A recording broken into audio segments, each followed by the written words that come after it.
হয়ে যায়, মনে করেন যে কবিরা যে চিকিৎসা করে ব্যর্থ হয়ে গেছে, কাজে তারা সফলতা হয়নি, তারা আমার কাছে আসবে ইনশাআল্লাহ, আমি সমাধান করে দেবো, আগে আল্লাহ রাসূল পরে আমরা। কিন্তু আমরা গ্যারান্টি দিয়ে কাজ করি, কিন্তু কিছু কিছু ধারা আছে, কিছু কিছু আয়োজন আছে, কিছু কিছু আয়োজনের ধারাভাবে কাজ করলে আপনি। প্রিয় দর্শক, আসসালামু আলাইকুম। দেশ ও প্রবাসে যে যেখানেই আছেন, আপনাদের প্রত্যেককে শুভেচ্ছা জানিয়ে শুরু করছি আজকের প্রতিবেদন। আজ আমরা কথা বলবো একজন অভিজ্ঞ জিন সাধক, আধ্যাত্মিক কবিরাজ মইনুল ইসলাম সাহেবের সাথে। আপনারা তার ভিডিও, সাক্ষাৎকার বা তার পেপার পত্রিকায় অনেক জায়গায় তার প্রতিবেদন বা তার কর্মকার্য আপনারা দেখে থাকছেন বা দেখছেন। আজ আমরা আবার আসছি তার একটি ইন্টারভিউ বা সাক্ষাৎকার নিতে। তিনি বর্তমান কী অবস্থায় আছেন বা কেমন চলতেছে তার পেশা। ভাই আসসালামু আলাইকুম। ওয়ালাইকুম আসসালাম।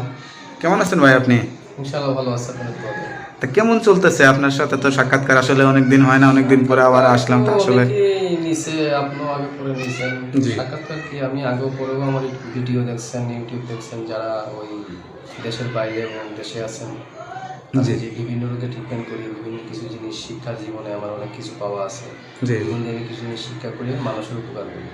মানুষ আপনার থেকে উপকার পেয়েছে, সেটা আমরা আগেও দেখেছি বা আগেও করছি, কিন্তু এখন ইদানিং এত হয়ে গেছে মানুষ আসলে কি বলবো, মানে কবিরাজ যেটা মানে চিকিৎসা সেবা বা মানুষের যে সেবামূলক, এটা আসলে মানুষের মন থেকে উঠে যাচ্ছে বা বিশ্বাস করতে যাচ্ছে না, গ্রহণযোগ্যতা কমে গেছে। আপনার কাছে কি মনে হচ্ছে এখন? মনে করেন বিশ্বাসযোগ্যতা কমে গেল, দেশে কবিরাজের অভাব নেই, কবিরাজ দেশে আছে, কেউ ভালো কেউ খারাপ, এবং যে সবার দ্বারা সব কাজ সমাধান হবে কোনো কথা না।